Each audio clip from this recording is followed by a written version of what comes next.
ზერთში საოკუპაციო ხაზთან იანვრის ბოლოს ოფიციალურად გაიხსნება ხელოვნების სალონი და მე მინდა აქიდანვე მოგმართოთ თქვენ, ჩემო მეგობრებო. საოკუპაციო ხაზთან ცხოვრება ძალიან რთულია. ეს ადამიანები შიშით იძინებენ და შიშით იღვიძებენ. ზერთის მიმდებარე 14 სოფელია. ამ 14 სოფლის ახალგაზრდებთან ვაპირებთ შეხვედრას და ჟურნალიც ისარტყელა ყველა მათგანს გაუკვალავს გზას იმ სფეროში, რომელიც სფეროთიც დაინტერესებული არიან, აი ეს ბავშვები, რომლებიც ჩვენ დღეს აქ დავხვდნენ.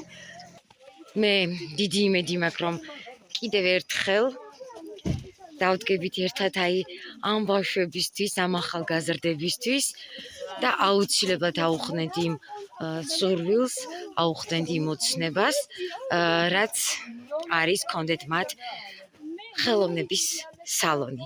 ძალიან დიდი მადლობა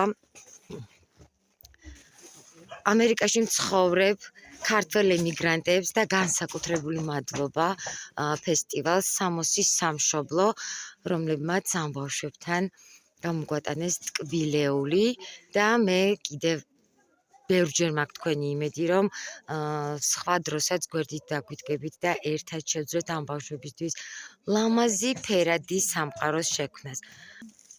და ნამდვილად ხართ თქვენ მშვიდობის ელჩები და ძალიან მიხარია, მართლა ძალიან მიხარია და კიდევ ერთხელ ძალიან დიდი მადლობა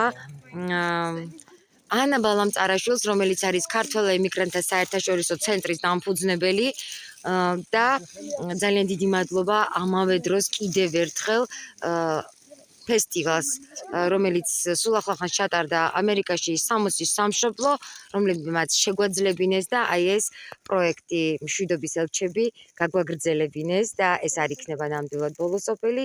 თუ კი ვინმე სურვილი გაგაჩნიათ, გააქვთ იმისათვის, რომ კეთილ საქმეს საფუძველი ჩაუყაროთ, მობრძანდით, თქვენთვის კარი ღიაა და იმედი გვაქვს, რომ ჩვენ ყველაფერს გავაკეთებთ და ჩვენ ერთად შევძლებთ კეთილი საქმის კეთებას.